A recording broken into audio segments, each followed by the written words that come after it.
Коме готовится к изданию первый исторический путеводитель по Сыктывкару. Шагнуть в прошлое столицы можно будет благодаря уникальному интернет-сообществу «Дорогие товарищи», в котором собирают фотографии советского периода Коми. Активисты паблика намерены выпустить издание, которое охватит 3 исторических периода Сыктывкара. Конец 19-го, начало 20 века, 20-е, 50-е и 60-е, 80-е годы прошлого столетия.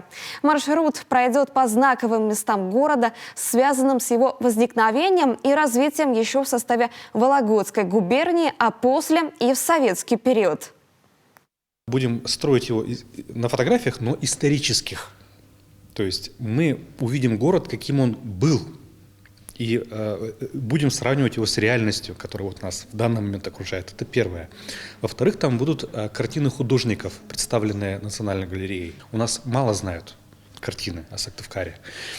И третье, изюминка этого путеводителя – это воспоминания жителей о своем городе, о своих улицах и о своих домах.